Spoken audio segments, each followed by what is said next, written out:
ಬಸ್ನಲ್ಲಿ ಪ್ರಯಾಣಿಸುವ ಗಂಡಸರ ಜೇಬಿಗೆ ನಾಳೆಯಿಂದ ಕತ್ತರಿ ಬೀಳಲಿದೆ. ನಾಳೆಯಿಂದ ಬಿಎಂಟಿಸಿ ಹಾಗೂ ಕೆಎಸ್ಆರ್ಟಿಸಿ ಬಸ್ ದರ ₹15 ದುಬಾರಿಯಾಗಲಿದೆ. ಕೆಎಸ್ಆರ್ಟಿಸಿ ಬಸ್ಗೆ ₹100ಗೆ ₹15 ಹೆಚ್ಚಳವಾದರೆ ಬಿಎಂಟಿಸಿ ಬಸ್ಗೆ ₹10ಗೆ ₹1.5 ಜಾಸ್ತಿ ಆಗಲಿದೆ. ಬಸ್ ಸ್ಟೇಜ್, ಬಸ್ ಸ್ಟಾಪ್ ಮತ್ತು ನಾನ್ ಸ್ಟಾಪ್ ಎಲ್ಲವನ್ನೂ ಅಳೆದು ತೂಗಿ ದರವನ್ನು ನಿಗದಿ ಮಾಡಲಾಗುತ್ತಿದೆ. ಸರ್ಕಾರದಿಂದ ದರ ಏರಿಕೆಯ ಆರ್ಡರ್ ಕಾಪಿಗಾಗಿ ಸಾರಿಗೆ ನಿಗಮಗಳು ಕಾಯುತ್ತಿದ್ದು, ಇವತ್ತು ವಿವಿಧ ಸ್ಥಳಗಳಿಗೆ ಎಷ್ಟೆಷ್ಟು ದರ ಹೆಚ್ಚಳ ಸಾರಿಗೆ ಇಲಾಖೆ ತೀರ್ಮಾನಿಸಲಿದೆ. ಇನ್ನು ದರ ಹೆಚ್ಚಳದ ಬಗ್ಗೆ ನಿನ್ನೆಯಷ್ಟೇ ಬಿಜೆಪಿ ಪ್ರತಿಭಟನೆ ನಡೆಸಿ ಆಕ್ರೋಶ ವ್ಯಕ್ತಪಡಿಸಿತ್ತು. ಆದರೆ ದರ ಹೆಚ್ಚಳವನ್ನು ಸಾರಿಗೆ ಸಚಿವ ರಾಮಲಿಂಗಾರೆಡ್ಡಿ ಸಮರ್ಥಿಸಿಕೊಂಡಿದ್ದಾರೆ. ಬಿಬಿಎಂಪಿ ಕಸದ ಲಾರಿಗೆ ಇನ್ನೂ ಅದೆಷ್ಟು ಬಲಿ ಹಾಕಬೇಕೋ ಗೊತ್ತಿಲ್ಲ. ಈ ಬಗ್ಗೆ ಎಷ್ಟೇ ಎಚ್ಚರಿಕೆ ಕೊಟ್ಟರೂ ಅದ್ಯಾಕೋ ಬಿಬಿಎಂಪಿ ಎಚ್ಚೆತ್ತುಕೊಳ್ಳದೆ ಇರೋದು ದುರದೃಷ್ಟಕರವಾಗಿದೆ. ಅಂದಹಾಗೆ ಬೆಂಗಳೂರಿನ ತಣಿತಂದ್ರದ ಮುಖ್ಯ ರಸ್ತೆಯಲ್ಲಿ ಯಮಸ್ವರೂಪಿಯಾಗಿ ಬಂದಂತಹ ಬಿಬಿಎಂಪಿ ಕಸದ ಲಾರಿ ಇಬ್ಬರು ಅಮಾಯಕ ಮಹಿಳೆಯರ ಜೀವವನ್ನ ಬಲಿ ಪಡೆದಿದೆ. 30 ವರ್ಷದ ನಿಗಾರ್ ಸುಲ್ತಾನ, 32 ವರ್ಷದ ನಿಗಾರ್ ಇರ್ಫಾನ್ ಮೃತ ಮಹಿಳೆಯರಾಗಿದ್ದಾರೆ. ಮೃತ ಮಹಿಳೆಯರಿಬ್ಬರು ಗೋವಿಂದಪುರ ನಿವಾಸಿಗಳಾಗಿದ್ದಾರೆ. ಮೃತಪಟ್ಟ ಇಬ್ಬರು ಸಹೋದರಿಯರು ಎಂಕೆ ಗ್ಲೋಬಲ್ನ ಗುತ್ತಿಗೆದಾರ ಕೃಷ್ಣೇಗೌಡ ಎಂಬುವರಿಗೆ ಸೇರಿದ್ದ ಕೆಎ 03KU 8605 ಕಸದ ಲಾರಿ ಇಬ್ಬರು ಮಹಿಳೆಯನ್ನ ಬಲಿ ಪಡೆದಿದೆ. ಘಟನಾ ಸ್ಥಳಕ್ಕೆ ಹೆಣ್ಣೂರು ಸಂಚಾರಿ ಠಾಣೆಯ ಪೊಲೀಸರು ಧಾವಿಸಿ ಪರಿಶೀಲನೆ ನಡೆಸಿದ್ದಾರೆ. ಈ ವೇಳೆ ಲಾರಿ ಚಾಲಕನನ್ನ ವಶಕ್ಕೆ ಪಡೆದಿದ್ದಾರೆ. ಈ ಸಂಬಂಧ ಹೆಣ್ಣೂರು ಸಂಚಾರಿ ಪೊಲೀಸ್ ಠಾಣೆಯಲ್ಲಿ ಪ್ರಕರಣ ದಾಖಲಾಗಿದೆ. ನಾನು ಗಾಡಿಗೆ ಹೋಗ್ಬಿಟ್ಟಿದ್ದೆ, ಬೆಳಗ್ಗೆ ಮಗಳಿಗೆ ಸ್ಕೂಲ್ಗೆ ಹೋಗ್ಬೇಕು, ಹೋಗಿ ಬಂದು ನಿದ್ದೆ ಮಾಡ್ಕೊಳ್ತೀನಿ ಅಷ್ಟು ಹೇಳಿದ್ದು. ಚಿಕ್ಕ ತಂಗಿ ಸ್ಕೂಟರ್ ತಗೊಂಡು ಬಂದು ಎಲ್ಲೋ ಹೋಗಿ ಬರೋಣ ಅಂತ ಕರ್ಕೊಂಡು ಹೋಗಿರೋದು. ಅವ್ರಿಗೆ ನನಗೆ ಗೊತ್ತಿಲ್ಲ, ಫೋನ್ ಬಂತು ಈ ಥರ ಆಗ್ಬಿಟ್ಟಿದೆ ಅಂತ. ಸತ್ತೋಗ್ಬಿಟ್ಟಿದ್ದಾರೆ, ಆಕ್ಸಿಡೆಂಟ್ ಆಗ್ಬಿಟ್ಟಿದ್ದಾರೆ ಅಂತ. ನಾನು ಭಯ ಪಡ್ಬಿಟ್ಟು ನಾನು ಜಯನಗರ್ನಲ್ಲಿ ಇದ್ದೆ. ಬಂದು ನೋಡಿದ್ರೆ ಈ ಥರ. ನಮ್ಮ ವೈಫು ನಿಗಾರ್ ಸುಲ್ತಾನ, ನಮ್ಮ ವೈಫ್, ಅವರು ಚಿಕ್ಕ ತಂಗಿ ನಿಗಾರ್ ಇರ್ಫಾನ್. ಮನೆಯಲ್ಲಿ ಇದ್ದಾರೆ ಮಕ್ಕಳು, ನಮ್ಮದು 4 ಹೆಣ್ಮಕ್ಳು ನಮಗೆ.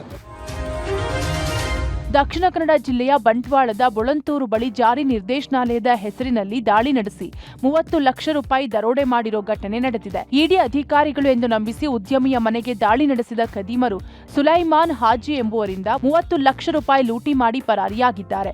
ಉದ್ಯಮಿ ಸುಲೈಮಾನ್ ಹಾಜಿ ಅನೇಕ ವರ್ಷಗಳಿಂದ ಬಿಡಿ ಸಂಸ್ಥೆಯನ್ನ ನಡೆಸ್ತಾ ಇದ್ದು, ಅವರ ಹಿನ್ನೆಲೆ ಗೊತ್ತಿದ್ದವರೇ ದರೋಡೆ ಮಾಡಿರೋ ಸಾಧ್ಯತೆಗಳಿವೆ. ತಡರಾತ್ರಿ ಅವರ ಮನೆಗೆ ತಮಿಳುನಾಡು ಮೂಲದ ಕಾರ್ನಲ್ಲಿ ಆಗಮಿಸಿದ ದರೋಡೆಕೋರರು ನಾವು ಇಡಿ ಅಧಿಕಾರಿಗಳು ಎಂದು ನಂಬಿಸಿ ಸುಮಾರು 2 ಗಂಟೆಗಳವರೆಗೆ ದಾಖಲೆ ಪರಿಶೋಧಿಸೋ ನಾಟಕವಾಡಿದ್ದಾರೆ. ನಂತರ ಮನೆಯಲ್ಲಿ ₹30 ಲಕ್ಷ ದೋಚಿ ಪರಾರಿಯಾಗಿದ್ದಾರೆ. ವಿಟ್ಲ ಪೊಲೀಸ್ ಠಾಣೆಯಲ್ಲಿ ದರೋಡೆ ಕೇಸ್ ದಾಖಲಾಗಿದೆ. ಬೆನ್ನು ನೋವಿನಿಂದ ಬಳಲುತ್ತಿರುವ ದರ್ಶನ್ಗೆ ಆಪರೇಷನ್ ಫಿಕ್ಸ್ ಆಗಿದೆ. ಸಂಕ್ರಾಂತಿ ನಂತರ ಅಂದ್ರೆ ಮುಂದಿನ 2 ವಾರದಲ್ಲಿ ದರ್ಶನ್ಗೆ ಶಸ್ತ್ರಚಿಕಿತ್ಸೆ ನಡೆಯಲಿದೆ. ಈ ಹಿಂದೆ ಶಸ್ತ್ರಚಿಕಿತ್ಸೆ ಮಾಡಿದ್ದ ಮೈಸೂರಿನ ಖ್ಯಾತ ವೈದ್ಯ ಅಜಯ್ ಹೆಗ್ಡೆ ನೇತೃತ್ವದಲ್ಲೇ ಮೈಸೂರಿನಲ್ಲಿ ಶಸ್ತ್ರಚಿಕಿತ್ಸೆ ನಡೆಯಲಿದೆ. ಶಸ್ತ್ರಚಿಕಿತ್ಸೆ ಬಳಿಕ 3 ದಿನ ವಿಶ್ರಾಂತಿಗೆ ವೈದ್ಯರು ಸೂಚಿಸಿದ್ದಾರೆ.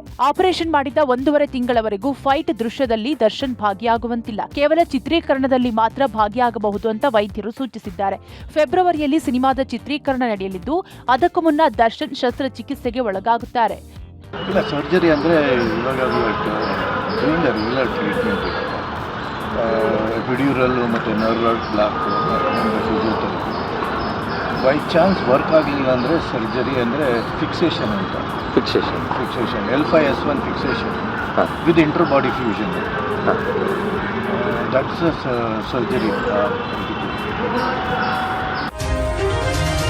ಅಮೆರಿಕದಲ್ಲಿ ಕ್ಯಾನ್ಸರ್ಗೆ ಶಸ್ತ್ರಚಿಕಿತ್ಸೆಗೆ ಒಳಗಾಗಿರುವ ಹ್ಯಾಟ್ರಿಕ್ ಹೀರೋ ಶಿವರಾಜ್ ಕುಮಾರ್ ಆಸ್ಪತ್ರೆಯಿಂದ ಡಿಸ್ಚಾರ್ಜ್ ಆಗಿದ್ದಾರೆ. ಅಮೆರಿಕದ ಮಿಯಾಮಿ ಕ್ಯಾನ್ಸರ್ ಇನ್ಸ್ಟಿಟ್ಯೂಟ್ನಲ್ಲಿ ಶಿವಣ್ಣಗೆ ಸರ್ಜರಿ ನಡೆದಿತ್ತು. ಸರ್ಜರಿ ಬಳಿಕ ಎಲ್ಲ ರಿಪೋರ್ಟ್ಗಳು ನೆಗೆಟಿವ್ ಬಂದಿರೋದ್ರಿಂದ ಇದೀಗ ಆಸ್ಪತ್ರೆಯಿಂದ ಶಿವಣ್ಣ ಡಿಸ್ಚಾರ್ಜ್ ಆಗಿದ್ದಾರೆ.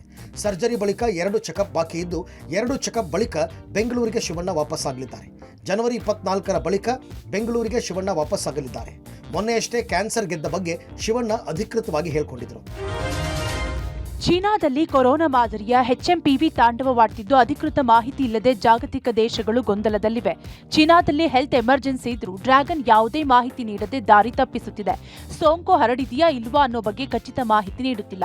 ಈ ಬಗ್ಗೆ ಚೀನಾದ ವಿದೇಶಾಂಗ ಸಚಿವಾಲಯದ ವಕ್ತಾರ ಮಾವೋ ನಿಂಗ್ ಮಾತ್ರ ಮಾಧ್ಯಮ ಪ್ರಕಟಣೆ ಬಿಡುಗಡೆ ಮಾಡಿದ್ದಾರೆ.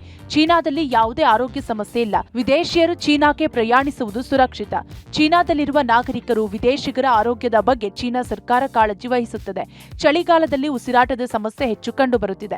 ಕಳೆದ ವರ್ಷಕ್ಕೆ ಹೋಲಿಸಿದರೆ ಈ ವರ್ಷ ಉಸಿರಾಟದ ಸಮಸ್ಯೆ ಪ್ರಕರಣಗಳ ಸಂಖ್ಯೆ ಕಡಿಮೆ. ಈ ವರ್ಷ ಚಳಿ ಹೆಚ್ಚಿರುವ ಹಿನ್ನೆಲೆ ಜನರಿಗೆ ಆರೋಗ್ಯ ಸಮಸ್ಯೆಯಾಗಿದೆ. ಇದು ಪ್ರತಿ ವರ್ಷ ನಡೆಯುವ ಬೆಳವಣಿಗೆ. ದೊಡ್ಡ ಪ್ರಮಾಣದಲ್ಲಿ ಜನರು ಆಸ್ಪತ್ರೆ ದಾಖಲಾಗುವ ವರದಿ ಸುಳ್ಳು ಎಂದು ಹೇಳಿದ್ದಾರೆ. ಚೀನಾದಲ್ಲಿ ಕೊರೋನಾ ವೈರಸ್ ಮಾದರಿಯ HMPV ಸೋಂಕು ಹರಡಿ ಭಾರಿ ಆತಂಕ ಹುಟ್ಟುಹಾಕಿರುವಾಗಲೇ ಅತ್ತ ಜಪಾನ್ ಮತ್ತು ಹಾಂಗ್ಕಾಂಗ್ ದೇಶಗಳಲ್ಲೂ ಇದೇ ಸೋಂಕಿನ ವೈರಸ್ ಭಾರಿ ಪ್ರಮಾಣದಲ್ಲಿ ವ್ಯಾಪಿಸಿರುವ ಸುದ್ದಿ ಹೊರಬಿದ್ದಿದೆ. ಜಪಾನ್ ಬ್ರಾಡ್ಕಾಸ್ಟಿಂಗ್ ಕಾರ್ಪೊರೇಷನ್ ಮಾಧ್ಯಮ ವರದಿ ಪ್ರಕಾರ ಒಂದೇ ವಾರದಲ್ಲಿ 94,259 ಜನರು ಸೋಂಕಿಗೆ ತುತ್ತಾಗುತ್ತಿದ್ದಾರೆ. ಇದರೊಂದಿಗೆ ಪ್ರಸ್ತುತ ಜಪಾನ್ನಲ್ಲಿರುವ ಸೋಂಕಿಗೆ ತುತ್ತಾದವರ ಸಂಖ್ಯೆ 7,18,000ಕ್ಕೆ ತಲುಪಿದೆ. ಸದ್ಯ ದೇಶದಲ್ಲಿ ಚಳಿಗಾಲ ತೀವ್ರಗೊಳ್ಳುತ್ತಿರುವ ಹಿನ್ನೆಲೆಯಲ್ಲಿ ಮುಂಬರುವ ದಿನಗಳಲ್ಲಿ ಸೋಂಕು ಇನ್ನಷ್ಟು ವ್ಯಾಪಕವಾಗುವ ಆತಂಕವೂ ಎದುರಾಗಿದೆ. ಇನ್ನೊಂದೆಡೆ ಚೀನಾದ ನೆರೆಯ ದೇಶವಾದ ಹಾಂಗ್ಕಾಂಗ್ನಲ್ಲೂ ಸೋಂಕು ಪತ್ತೆಯಾಗಿರುವ ಬಗ್ಗೆ ವರದಿಯಾಗಿದೆ. ಇನ್ನು ಭಾರತದಲ್ಲಿ ಈ ವೈರಸ್ ಪ್ರಕರಣ ಪತ್ತೆಯಾಗಿಲ್ಲ. ಜನರು ಆತಂಕ ಪಡಬೇಡಿ ಎಂದು ಆರೋಗ್ಯ ಸೇವೆಗಳ ಮಹಾನಿರ್ದೇಶಕರಾದ ಡಾಕ್ಟರ್ ಅತುಲ್ ಗೋಯಲ್ ಹೇಳಿದ್ದಾರೆ. HMPV ಸೋಂಕಿನ ಹಿನ್ನೆಲೆ ಭಾರತದಲ್ಲೂ ಉಸಿರಾಟ ಸಂಬಂಧಿ ಆರೋಗ್ಯ ಸಮಸ್ಯೆಗಳ ಮೇಲೆ ನಿಗಾ ಇಡಲಾಗಿದೆ. HMPV ವೈರಸ್ ಶೀತದಂತಹ ಲಕ್ಷಣಗಳನ್ನು ಹೊಂದಿದ್ದು ಮಕ್ಕಳು ಹಾಗೂ ವೃದ್ಧರಲ್ಲಿ ಜ್ವರ ಕಾಣಿಸಿಕೊಳ್ಳಬಹುದು. ಪ್ರಸ್ತುತ ಪರಿಸ್ಥಿತಿ ಅಪಾಯಕಾರಿಯಾಗಿಲ್ಲ. ಒಂದೊಮ್ಮೆ ಸಮಸ್ಯೆ ಉಲ್ಬಣಿಸಿದ್ರೂ ನಮ್ಮ ಆಸ್ಪತ್ರೆಗಳಲ್ಲಿ ಅದಕ್ಕೆ ಬೇಕಾದಷ್ಟು ವ್ಯವಸ್ಥೆಗಳು ಲಭ್ಯವಿದೆ. ಜನರು ಸೋಂಕು ತಗುಲದಂತೆ ಮುನ್ನೆಚ್ಚರಿಕೆ ವಹಿಸಬೇಕು ಎಂದು ಸಲಹೆ ನೀಡಿದ್ದಾರೆ. ಇನ್ನೊಂದೆಡೆ HMPV ವೈರಸ್ ಬಗ್ಗೆ ಆತಂಕ ಪಡೋ ಅಗತ್ಯವಿಲ್ಲ ಎಂದು ಖ್ಯಾತ ಶ್ವಾಸಕೋಶ ತಜ್ಞ ಸತ್ಯನಾರಾಯಣ್ ಹೇಳಿದ್ದಾರೆ. ಇದು ಹೊಸ ವೈರಸ್ ತಳಿ ಅಂತೂ ಅಲ್ಲ, ಒಂದು ಮಹಾಮಾರಿ ಲೆವೆಲ್ಗೂ ಬಂದಿಲ್ಲ, ಬರೋದು ಇಲ್ಲ. ಇದು ಹ್ಯೂಮನ್ ಮೆಟಾನಿಮೋ ವೈರಸ್ ಅಂತ ಹೇಳ್ತೀವಿ. ಇದು ಮೊದಲು ನಮ್ಮಲ್ಲೂ ಇತ್ತು, ಎಲ್ಲ ದೇಶದಲ್ಲೂ ಇತ್ತು. ಚಿಕ್ಕ ಮಕ್ಕಳಲ್ಲಿ ಸ್ವಲ್ಪ ಜಾಸ್ತಿ ಬರುತ್ತೆ. ತಯಾರಿ ನಾವು ಮಾಡ್ಕೋಬೇಕೇ ಹೊರತು ಹೆದರ್ಕೊಳ್ಳೋ ಅಂತ ಒಂದು ಇದಲ್ವೇ ಅಲ್ಲ. ಚೀನಾದಲ್ಲಿ ಏನು ನಡೆಯುತ್ತಿದೆ ಎನ್ನುವ ಗೊಂದಲಗಳು ಇರುವ ಹೊತ್ತಲ್ಲಿ ಚೀನಾದ ಶೆನಜೇನಲ್ಲಿ ನೆಲೆಸಿರುವ ಕನ್ನಡದ ಬ್ಲಾಗರ್ ಶಶಿ ಶಿರಗುಪ್ಪಿ ಒಂದಷ್ಟು ಮಾಹಿತಿ ನೀಡಿದ್ದಾರೆ. ಚೀನಾದಲ್ಲಿ ಯಾವುದೇ ಆತಂಕಕಾರಿ ಪರಿಸ್ಥಿತಿ ಇಲ್ಲ.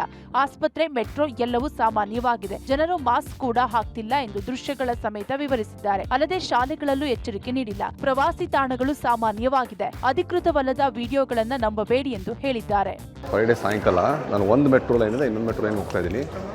ಇಲ್ಲಿ ಜನ ನೋಡಿ, ನೀವೇ ನೋಡಿ, ಯಾರು ಮಾಸ್ಕ್ ಹಾಕಿದರೆ ಯಾರು ಮಾಸ್ಕ್ ಹಾಕಿಲ್ಲ ಅಂತ. ಇದ್ರ ಮೇಲೆ ನಿಮಗೆ ಗೊತ್ತಾಗುತ್ತೆ. ನೋಡಿ, ನನ್ನ ಹಿಂದ್ಗಡೆ ಜನ ಎಲ್ಲ ಬರ್ತಾರೆ. ಇದ್ರ ಮೇಲೆ ನಿಮಗೆ ಗೊತ್ತಾಗುತ್ತೆ ಯಾರು ಮಾಸ್ಕ್ ಹಾಕಿದರೆ ಯಾರು ಮಾಸ್ಕ್ ಹಾಕಿಲ್ಲ ಅಂತ. ನೋಡಿ, ನಿಮಗೋಸ್ಕರ ನಾನು ಲೈವ್ ಆಗಿ ಬಂದು ನಾನು ತೋರಿಸ್ತಾ ಇದ್ದೀನಿ. ನೋಡಿ, ಯಾರು ಹಾಕಿದರೆ ಮಾಸ್ಕ್, ಚಿಕ್ಕ ಮಕ್ಕಳು, ದೊಡ್ಡವರು ಯಾರೂ ಹಾಕಿಲ್ಲ ಮಾಸ್ಕ್. ಅದನ್ನು ಕೇಳಿಬಿಟ್ಟು ನೀವೆಲ್ಲ ಗಾಬರಿ ಆಗ್ತೀರಾ. ನೋಡಿ, ಈ ಥರ ಎಲ್ಲ ಇದೆ. ಮಣ್ಣಿನ ನ್ಯೂ ಇಯರ್ ಪಾರ್ಟಿ ಆಗಿದೆ. ನೋಡಿ, ಮಕ್ಕಳು ಎಲ್ಲರೂ ಇದ್ದಾರೆ, ಯಾರೂ ಮಾಸ್ಕ್ ಹಾಕಿಲ್ಲ. ಗುತ್ತಿಗೆದಾರ ಸಚಿನ್ ಸುಸೈಡ್ ಪ್ರಕರಣ ಸಂಬಂಧ ಪ್ರಿಯಾಂಕ್ ಖರ್ಗೆ ರಾಜೀನಾಮೆಗೆ ಒತ್ತಾಯಿಸಿ ಬಿಜೆಪಿ ನಾಯಕರು ಬೃಹತ್ ಪ್ರತಿಭಟನೆ ಮಾಡಿದರು. ಪ್ರತಿಭಟನೆಗೆ ಆಗಮಿಸಿದ್ದ ಬಿಜೆಪಿ ನಾಯಕರು ಹಾಗೂ ಕಾರ್ಯಕರ್ತರಿಗೆ ಸಚಿವ ಪ್ರಿಯಾಂಕ್ ಖರ್ಗೆ ನೀರು, ಎಳ್ನೀರು, ಮಜ್ಜಿಗೆ ನೀಡುವ ಮೂಲಕ ಆತಿಥ್ಯ ನೀಡಿದ್ದಾರೆ. ಈ ವೇಳೆ ಬಿಜೆಪಿ ಗೂಂಡಾಗಿರಿಗೆ ನಮ್ಮ ಗಾಂಧಿಗಿರಿ ಅಂತ ಬ್ಯಾನರ್ ಹಾಕಿ ಕೌಂಟರ್ ನೀಡಿದ್ದಾರೆ. ಇದಕ್ಕೆ ಪ್ರತಿಕ್ರಿಯಿಸಿದ ಸಿಟಿ ರವಿ, ನಾವು ಸಂಬಂಧ ಬೆಳೆಸೋದಕ್ಕೆ ಬಂದಿಲ್ಲ, ನ್ಯಾಯ ಕೇಳೋದಕ್ಕೆ ಬಂದಿದ್ದೇವೆ. ಸಂಬಂಧ ಬೆಳೆಸೋದಕ್ಕೆ ಬಂದಾಗ ಅವರ ಮನೆಯಲ್ಲಿ ಟೀ, ಕಾಫಿ ಕುಡಿತೀವಿ. ಅವರು ಸಚಿನ್ ಸಾವಿಗೆ ಅಪಮಾನ ಮಾಡ್ತಾ ಇದ್ದಾರೆ, ಸಚಿನ್ ಸಾವನ್ನ ಸಂಭ್ರಮಿಸ್ತಾ ಇದ್ದಾರೆ ಅಂತ ಆಕ್ರೋಶ ವ್ಯಕ್ತಪಡಿಸಿದ್ದಾರೆ. ಇತ್ತ ಪ್ರಿಯಾಂಕ್ ಖರ್ಗೆ ಮಾತನಾಡಿ, ಬಿಜೆಪಿಯವರು ಹೇಳಿದಂತೆಲ್ಲ ನಾವು ಕುಣಿಯೋದಕ್ಕಾಗಲ್ಲ.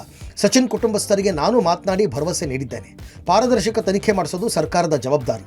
ಬಿಜೆಪಿಗೆ ಸಿಬಿಐ ಮೇಲೆ ಯಾಕೆ ಪ್ರೀತಿ? ಒಂದು ಜೀವ ಹೋಗಿದೆ, ಅದಕ್ಕೆ ನ್ಯಾಯ ಕೊಡಿಸೋದು ನಮ್ಮ ಜವಾಬ್ದಾರಿ. ಇದರಲ್ಲಿ ರಾಜಕೀಯ ಬೆರೆಸ್ತಾ ಇರೋದು ತಪ್ಪಲ್ವಾ ಅಂತ ಹೇಳಿದರು. ನಾವು ಸಂಬಂಧ ಬೆಳೆಸಕ್ಕೆ ಬಂದಿಲ್ಲ. ನಾವು ಸಚಿನ್ ಪಾಂಚಾಳ್ನ ಸಾವಿಗೆ ನ್ಯಾಯ ಕೇಳಕ್ಕೆ ಬಂದಿದ್ದೀವಿ. ಸಂಬಂಧ ಬೆಳೆಸಕ್ಕೆ ಬಂದಾಗ ಅವ್ರ ಮನೇಲಿ ಟೀ, ಕಾಫಿ ಕುಡಿತೀವಿ. ನೀವು ಸಚಿನ್ ಪಾಂಚಾಳ್ನ ಸಾವಿಗೆ ಅಪಮಾನ ಮಾಡ್ತಾ ಇದ್ದೀರಿ, ಸಾವನ್ನ ಸಂಭ್ರಮಿಸ್ತಾ ಇದ್ದೀರಿ. ನಾನು ಕೂಡ ಅವ್ರ ಕುಟುಂಬದವರಿಗೆ ಮಾತನಾಡಿದ್ದೇನೆ. ಪಾರದರ್ಶಕವಾಗಿ ತನಿಖೆ ಜವಾಬ್ದಾರಿ ಇದೆ, ಅದು ಸರ್ಕಾರದಾಗಿದೆ, ಅದು ನಾವು ಮಾಡಿಸ್ತೀವಿ ಅಂತ ಆಶ್ವಾಸನೆಯನ್ನು ಕೂಡ ನಾನು ಕೊಟ್ಟಿದ್ದೇನೆ. ಬಿಜೆಪಿಯವ್ರು ಹೇಳ್ದಂಗೆಲ್ಲ ನಾವು ಮಾಡ್ಲಿಕ್ಕೆ ಆಗೋದಿಲ್ಲ. ಸೊ ಇವ್ರಿಗೆ ಏನಕ್ಕೆ ಪದೇ ಪದೇ ಬಿಜೆಪಿಯವರಿಗೆ ಅಷ್ಟು ಪ್ರೀತಿ ಸಿಬಿಐ ಮೇಲೆ ಗೊತ್ತಿಲ್ಲ. ಬಿಜೆಪಿಯವರ ಹಾಕಿರೋ ಸ್ಕ್ರಿಪ್ಟಿಗೆ ನಾವು ನಟನೆ ಮಾಡ್ಲಿಕ್ಕೆ ಆಗೋದಿಲ್ಲ. ಪ್ರಿಯಾಂಕ್ ಖರ್ಗೆ ಎಡಗೈ ಬಂಟನಿಂದ ಸಚಿನ್ ಆತ್ಮಹತ್ಯೆ ಮಾಡಿಕೊಂಡಿದ್ದಾರೆ. ಈ ಪ್ರಕರಣದಲ್ಲಿ ರಾಜಕೀಯ ಷಡ್ಯಂತ್ರ, ಆಡಳಿತ ಪಕ್ಷದ ಕೈವಾಡ ಇದೆ ಅಂತ ಬಿಜೆಪಿ ರಾಜ್ಯಾಧ್ಯಕ್ಷ ವಿಜಯೇಂದ್ರ ಗಂಭೀರ ಆರೋಪ ಮಾಡಿದ್ದಾರೆ. ಈ ಬಗ್ಗೆ ಶಿವಮೊಗ್ಗದಲ್ಲಿ ಮಾತನಾಡಿದ ಅವರು, ಮಹಾರಾಷ್ಟ್ರದ ಸುಪಾರಿ ಕಿಲ್ಲರ್ ಬಳಸಿಕೊಂಡು ಶಾಸಕ ಮತ್ತಿಮೂಡ್, ಹಿಂದೂ ಮುಖಂಡರ ಹತ್ಯೆಗೆ ಸಂಚು ನಡೆದಿತ್ತು. ಈ ಪ್ರಕರಣದಲ್ಲಿ ಪ್ರಿಯಾಂಕ್ ಖರ್ಗೆ ಭಯಭೀತರಾಗಿದ್ದಾರೆ ಅಂತ ವಿಜಯೇಂದ್ರ ಆರೋಪ ಮಾಡಿದರು. ವಿಜಯೇಂದ್ರ ಆರೋಪಕ್ಕೆ ಕೆಂಡ ಕಾರಿದ ಸಚಿವ ಪ್ರಿಯಾಂಕ್ ಖರ್ಗೆ, ಹೆಣ ಬಿದ್ದರೆ ಸಾಕು, ಬಿಜೆಪಿಯವರು ಸಂಭ್ರಮಿಸ್ತಾರೆ, ಸುಪಾರಿ ಕೊಡೋದಕ್ಕೆ ನಮಗೆ ಬೇರೆ ಕೆಲಸ ಇಲ್ವಾ ಅಂತ ಹರಿಹಾಯ್ದಿದ್ದಾರೆ. ವಿಜಯೇಂದ್ರ, ಬಾಯಿಗೆ ಬಂದಂತೆ ಮಾತಾಡಬೇಡಿ. ನಾವು ಕಲಬುರಗಿಯಲ್ಲಿ ಸುಪಾರಿ ರಾಜಕೀಯ ಮಾಡಿಕೊಂಡು ಬಂದಿಲ್ಲ. ನಮ್ಮ ತಂದೆಯವರಿಗೆ ಗೌರವ ಕೊಟ್ಟು ನಾನು ಸುಮ್ಮನೆ ಇದ್ದೀನಿ. ನಾವು ಬೀದಿಗೆ ಇಳಿದರೆ ನೀವು ಮನೆ ಸೇರಬೇಕಾಗುತ್ತೆ ಅಂತ ಬೆಂಗಳೂರಿನಲ್ಲಿ ಸಚಿವ ಪ್ರಿಯಾಂಕ್ ಖರ್ಗೆ ತಮ್ಮ ಆಕ್ರೋಶ ಹೊರಹಾಕಿದ್ದಾರೆ. ನೆರೆ ರಾಜ್ಯ ಮಹಾರಾಷ್ಟ್ರದ ಸೊಲ್ಲಾಪುರದಿಂದ ಸುಪಾರಿ ಕಿಲ್ಲರ್ಸ್ಗಳನ್ನ ಏನು ಹಿಂದುತ್ವದ ಪರವಾಗಿ ಧ್ವನಿ ಎತ್ತಕ್ಕಂಥ ಸ್ವಾಮೀಜಿಯವ್ರನ್ನ ಟಾರ್ಗೆಟ್ ಮಾಡಿದ್ದಾರೆ. ಗುಲ್ಬರ್ಗ ಗ್ರಾಮೀಣದ ಶಾಸಕ ಆಗಿರ್ತಕ್ಕಂಥ ಬಸವರಾಜ್ ಮತ್ತಿಮೋಡ್ ಅವರ ಹತ್ಯೆಯನ್ನು ಕೂಡ ಮಾಡಬೇಕು ಅಂತೇಳಿ ಟಾರ್ಗೆಟ್ ಮಾಡಿದ್ದಾರೆ. ವಿರೋಧ ಪಕ್ಷದವರು ಬೆಳೆದ್ರೆ ಇವರ ರಾಜಕೀಯ ಬೆಳೆ ಬೇಯಿಸ್ಕೊಳ್ಳೋದಕ್ಕೆ ಸಾಧ್ಯ ಇಲ್ವೋ ಅಂಥವ್ರು ಇದರಿಂದ ಇದ್ದಾರೆ ಅನ್ನುವ ಗುಮಾನಿ ಸ್ಪಷ್ಟವಾಗಿ ಗೋಚರ ಆಗ್ತಾ ಇದೆ. ಏನಂತ ಏನು ಕೆಟ್ಟ ಕೆಲಸ ಮಾಡಿದ್ದಾರೆ ಸುಪಾರಿ ಕೊಡೋಂಥದ್ದು? ಆಮೇಲೆ ಒಂದೇನು ಬೇರೆ ಕೆಲಸ ಇಲ್ವಾ? ಇದು ವಿಜೇಂದ್ರ ಅವರು ಯಾರ ಬಗ್ಗೆ ಏನು ಮಾತಾಡ್ತಾ ಇದ್ದಾರೆ ಅಂತ ಸ್ವಲ್ಪ ಜವಾಬ್ದಾರಿಯುತವಾಗಿ ಮಾತಾಡಿದ್ರೆ ಒಳ್ಳೇದು. ಏನು ನಾವು ಅಂಥ ರಾಜಕೀಯ ಮಾಡಿದ್ದೀವ ಮುಂಚೆ? ಕಲಬುರ್ಗಿನಲ್ಲಿ ಹೋಗಿ ಕೇಳಿ ಯಾರಿಗಾನ ಏನು ನಮ್ಮ ಬಗ್ಗೆ ಮಾತಾಡೋದು ಸುಪಾರಿ ಕೊಡ್ತೀವಿ ಅಂತ?